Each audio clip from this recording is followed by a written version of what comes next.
Hey everyone, I need your attention for 1 minute. This is not one of those ads. This is something that has changed my entire life. If you've been listening to this podcast, you know that this is all about personal development as the foundation for everything good in your life. And this podcast is now sponsored by Growth Day, which is the world's first all-in-one personal development app. I mean, oh my gosh, can you imagine having everything all in one place that you need to create the life that you want? Now you can. So if you've been struggling with your motivation, your mood, your productivity, or your purpose, you have to check this out.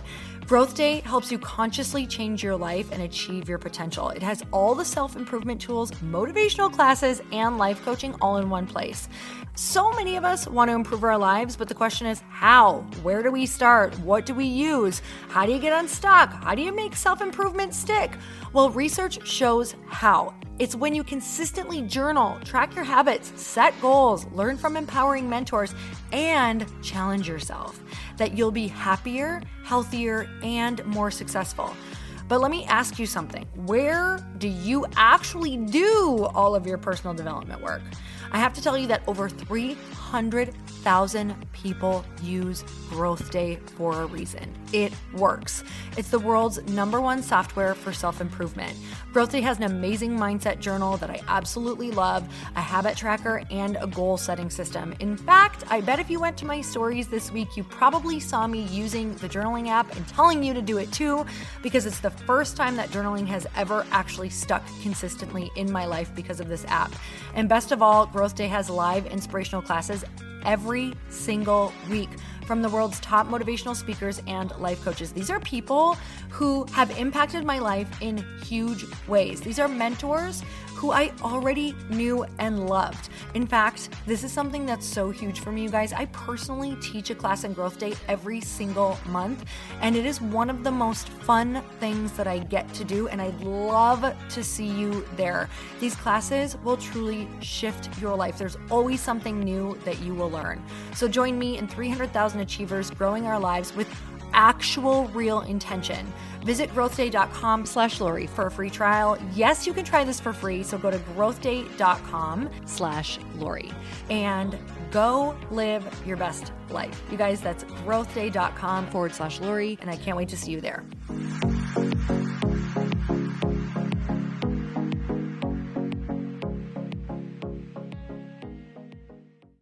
When someone's hung up on sales, it's not that they don't know what to say.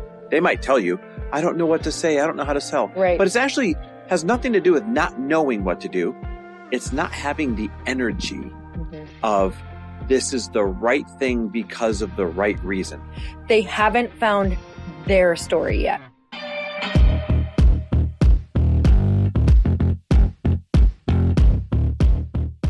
And we're back. With another episode of He Said, She Said. When I say we're back, I mean all four of us. You, me, Bananas, and Bonkers.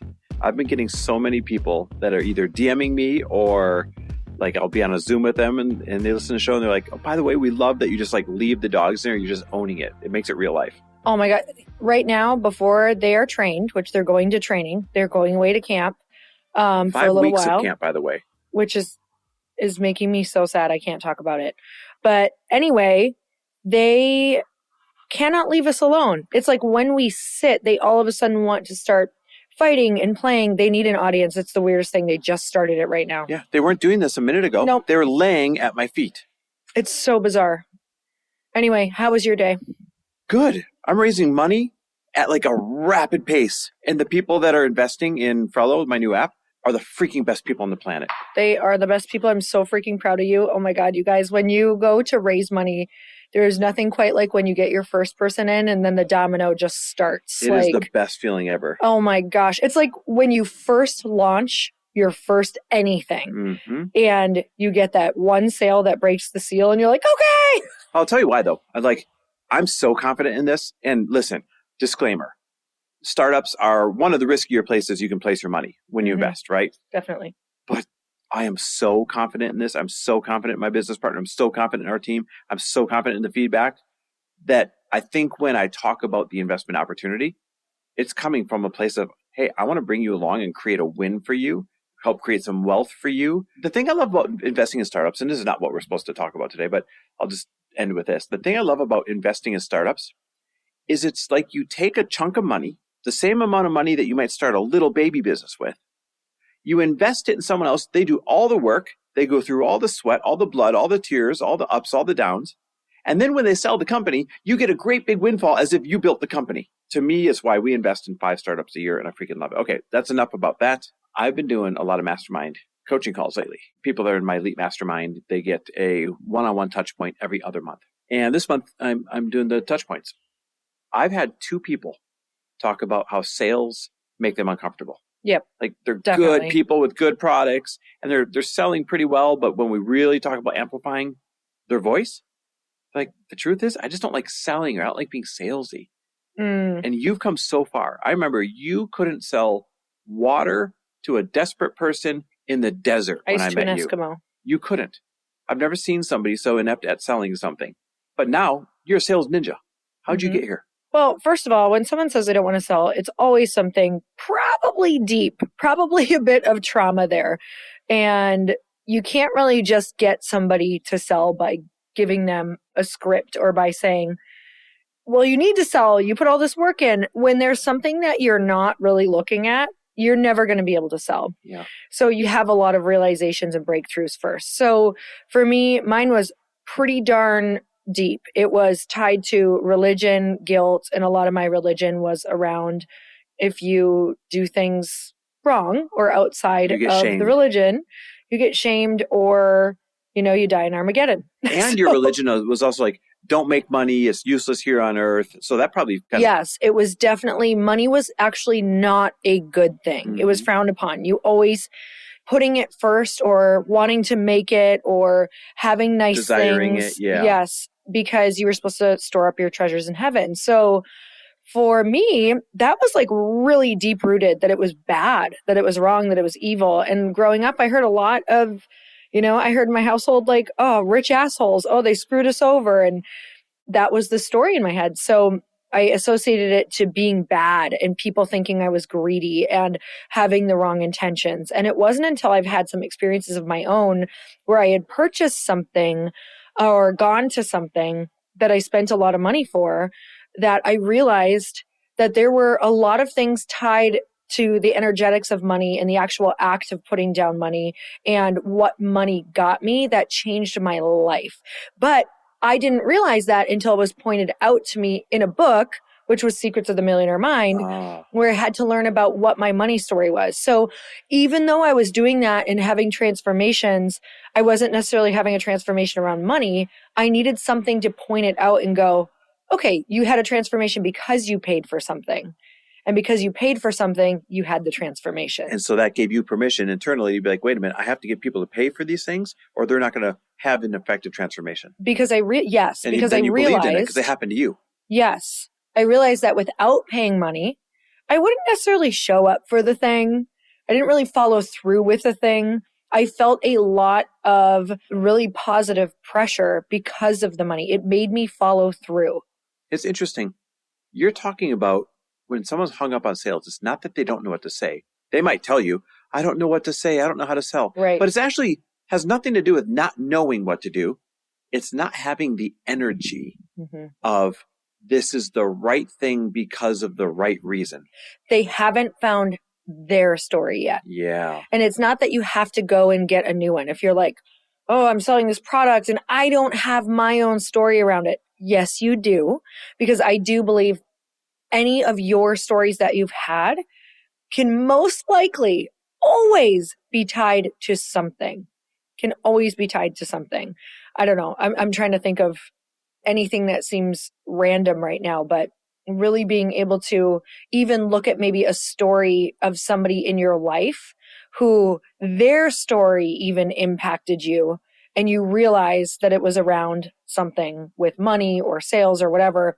And knowing that even though it wasn't your story, the fact that you love them and they had this transformation, it was impactful on you and the people around them. It's amazing. I'm thinking back like, okay, what memories do I have of sales? I've actually always loved sales my whole life. Yeah. I don't know why. Maybe it's some ingrained upbringing that led to a personality or something. But I remember when I got kicked out of college and I got that job at the car dealership, I was excited.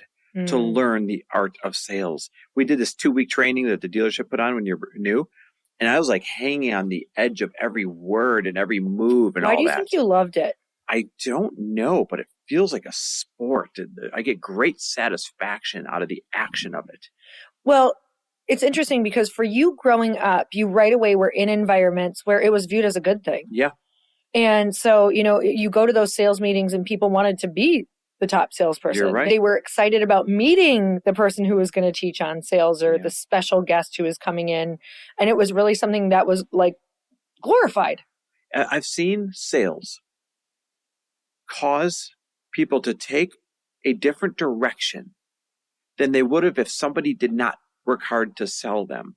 And then that different direction changing their life for the better so many times that I think I've just gathered so much evidence that, hey, you're helping somebody make a better decision than they would make on their own when you take the time to actually sell them if you believe in your product. Matter of fact, I've said it before on this show. I've said it before on my own episodes. Sales is actually a really loving act.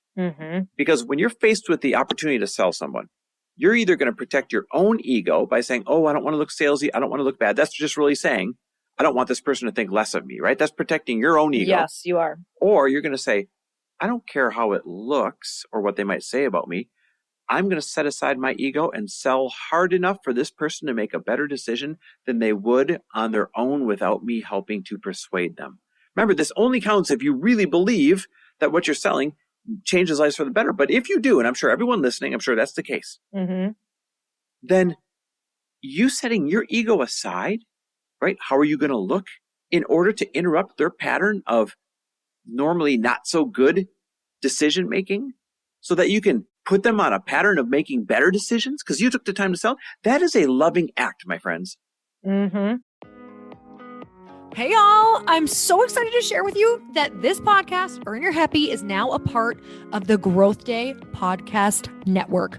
Truly, this is like one of the most exciting things that has ever happened to me. I'm telling you, I no longer feel like I'm doing this alone, and I actually get to collaborate with the people who host the podcast that I'm obsessed with, like that I have been listening to myself, who inspired me to start a podcast, who have taught me about how to go and do the thing, like the original people who got me motivated through listening to their podcasts. You guys, a bunch of us are coming together to bring more growth to the world and to support shows and brands that we believe in.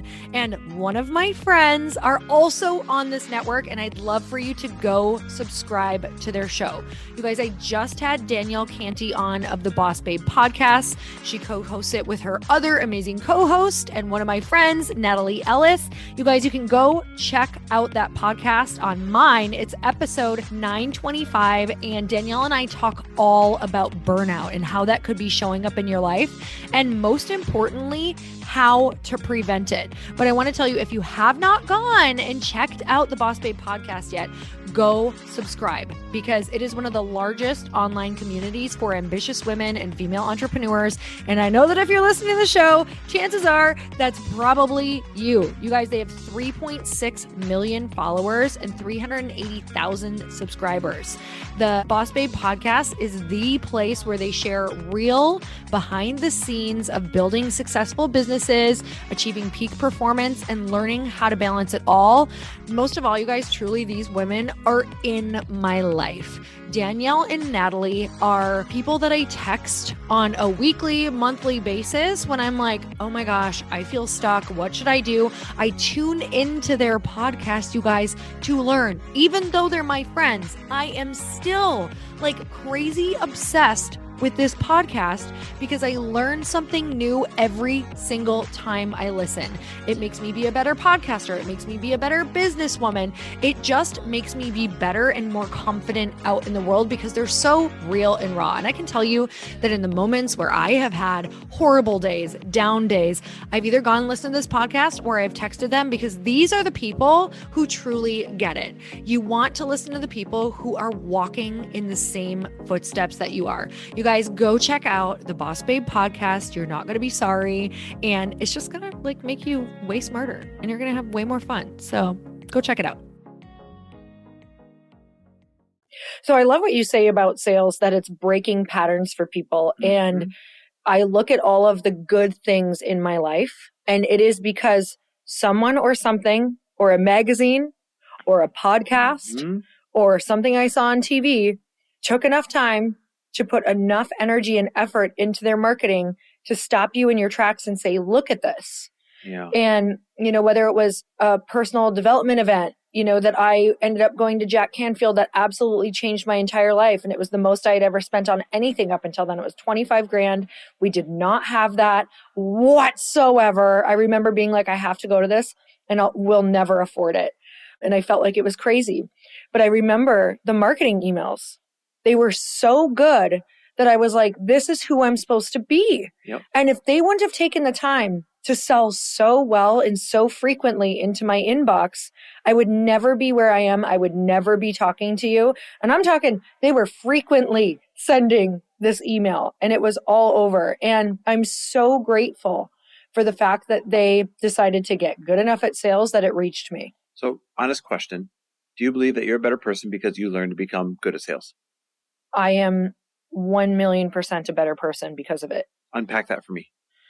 So, number one, if you have something that you want to be doing out in the world, it can be great if you want to make impact. Yep. It can be great if you want to make change. But if you're not good at sales, that dream will stay hidden. It will actually die. Yep. Because number one, you can't support yourself. Number two, no one's going to know about it. Mm-hmm. So sales is essentially just getting it out into it's selling yourself. It's enrolling. Yes. To be a good salesperson just means you're a good enroller. Absolutely. You can enroll people into a vision of possibility. You can enroll people into the vision of what could be instead of what is. You enroll people into the being open for the first time that maybe they've got a shot or a chance. I once asked a professional public speaker who just rocked the arena. And I was like, how do you do that? How do you get people just in another, levitating? Mm-hmm. And he said, I allow myself to get convicted by the message and by the story. Ooh. And ever since then, I allow myself to it's almost like I let go of the fact that I'm telling the story to someone and I get into the story. Yeah. Meaning I remember why it impacted me. Mm-hmm. I remember why it impacted my mom, my friend, my husband, what that did for them. And I tell that story with such energy and certainty that I hope that it disrupts and interrupts their way of being and thinking, because I know that the way that if they keep going that way, that their life will be miserable. You just said a really key word. I want everybody to grasp this. This is what ultimately comes down to if you're going to be good at sales or not. Certainty. You see, every time there's an interaction, every time there's an option to be chosen between two people, the person who has the most certainty will win. Mm-hmm. Every time, without a doubt. And if you have certainty that your product will make someone's life better, if you have certainty that what you're selling will leave them better than you found them, then that means you're going to be the most certain person in the conversation. You're going to win. But if you're not winning your sales conversations, then I would take a good hard look at the product you're trying to sell. Mm-hmm. Is there something you got to change in it? Is there something you got to make better? Is there something you don't quite believe in? And can you change it? Or do you have to change products altogether? Yeah. Because you should have natural certainty if you were sure that your product was going to change everyone's life. Now, this is really interesting. I learned some pretty crazy, amazing lessons when I was in network marketing, because there were people in network marketing. So I had my original transformation from the product. So I was able to really connect to the product and want to sell the product. And it took me a little bit longer to get in on selling the business, because I was like, I'm just slaying this product. Anyone I talk to, I feel like I can close because the product changed my life so much. So I really learned a lot about sales with that. By the way, you had certainty in the product and not in the opportunity. Right. So much certainty in the product, not yet in the opportunity. So then when I went to events and I would see on stage some of these people doing incredible things, making a ton of income. But then when I talk to them later, they're like, it's funny. I like the product. I've been in other companies, but I love this business opportunity. So this is what I sell. And I'm like, so you're not really in love with the product? And I remember one woman was like, I would throw this whole product down the drain, but I'm obsessed with the business. And I don't know if you remember her, but I just about died laughing. Yep. But she was being extreme and kind of joking around, saying how much she loved how the business was structured and talking about how she loved teaching it and, teaching people how to sell. She had certainty how it would change lives for the better. But that was the first time I realized that you don't have to love every single part of your business. You just really have to learn how to paint the vision in one direction that means something to you. And you'll find those people who get it, who understand you. So it's not like if you're building something, you have to get them so hyped on every single area of the business, right? You take the one thing that you're like, this is my story and I'm sticking to it. This is the thing that I love. This is what I want to share. I just want to say one more thing about network marketing with that is, in our company, and I love using network marketing because it's really what taught me so much about sales. There were so many products, Chris, right? Like hundreds of products. Mm-hmm. And I was selling one in the beginning. And it's what built everything. I was only selling the shakes. Yeah. Because it was the thing I had the transformation on. I wasn't taking anything else yet. So I would get on the phone and literally only sell shakes. And I did that for years until I was like, wait a minute, there's other stuff here too. But I just want to share that it's that stake in the ground thing that you can find. So really think deeply about what it is with maybe your product or your network marketing company or the affiliate sales that you love, and stick to the story that changed your life and start allowing yourself to get convicted by it when you tell it. Boy, so what have we covered? Having the energy of being good at sales and wanting to be good at sales, having the conviction that your product works, having the certainty that comes from that conviction, and the sheer fact that to become good at sales, to really sell somebody with everything you've got, is an act of love, because you're putting your ego aside instead of, whatever I'm trying to say. It's like everyone follows. The person that's so freaking good at this is Chalene Johnson. Mm-hmm. She is a sales ninja, especially on social media. I don't know if anyone sells better on social media. And that was evident in the podcast that everyone listened to last week when she was talking about social media. And they heard in that episode that, she said, hey, if I'm going to come on your show, then I actually want to do a real webinar with everybody. Yeah. And, if you're listening to this right now, if the webinar is already taken place live, you didn't miss it. You can still get the replay. All you got to do is go to loriharder.com/webinar.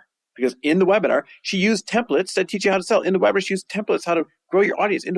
She gave you that certainty. Do this, don't do that. Mm-hmm. Use this, don't use that. And it's that certainty that wins. So guys, seriously, go watch the replay. Go check it out. There's a bunch of free training, no strings attached, over at loriharder.com/impact is what it was. loriharder.com/impact. Don't go to webinar. Go to loriharder.com/impact. Whatever I said first, throw it out. It's loriharder.com/impact. I just remembered. You saved yourself. Yep. All right, guys, we're so grateful for you. And I hope that we get to see you selling more online, because it makes me excited when I see it. And until next time, earn your happy and do whatever Chris's show says to do. Love and appreciate you guys. Thanks for listening. Bye-bye.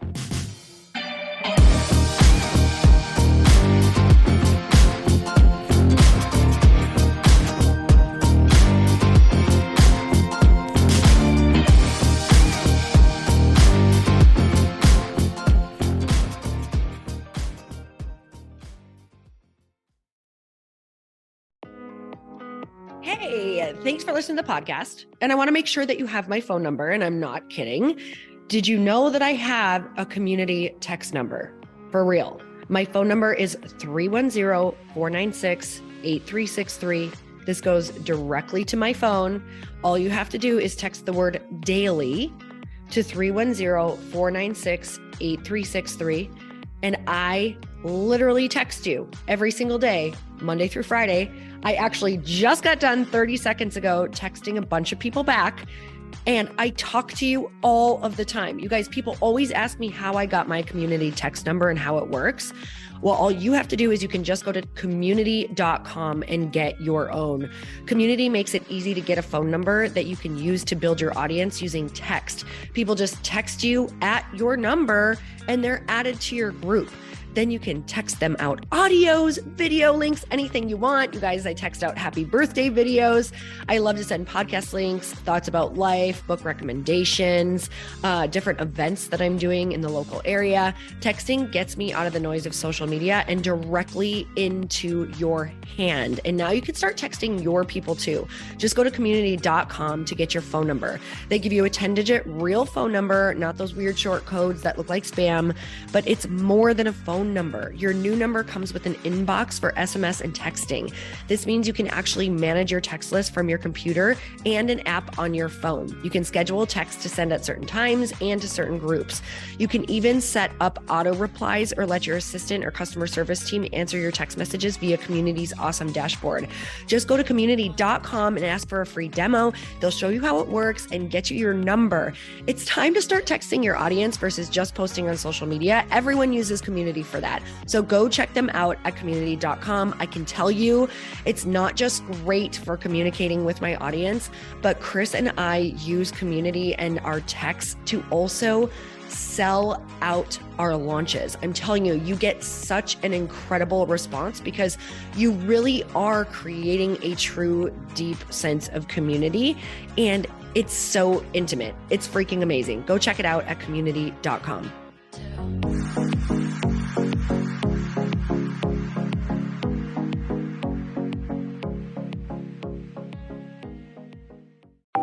Want to know a huge secret to my success? Okay, not only my success, but just about every single person that I have interviewed on this podcast who is successful has this in common. You guys, they love to journal. They capture their life lessons and what they're grateful for. But a lot of people don't keep this up consistently, and most people do know that the research shows that journaling deepens your gratitude and increases self-awareness. But did you also know that journaling decreases stress and helps you achieve your goals faster? In fact, journaling is a huge differentiator between average performers at work and high-performing people. It leads to longer-term clarity, confidence, and success. So why don't more people journal? Why didn't I journal consistently? Honestly, they don't like staring at a blank page. It's hard to carry a book around with you or a notepad, and they just don't even know what to write about, or they just forget.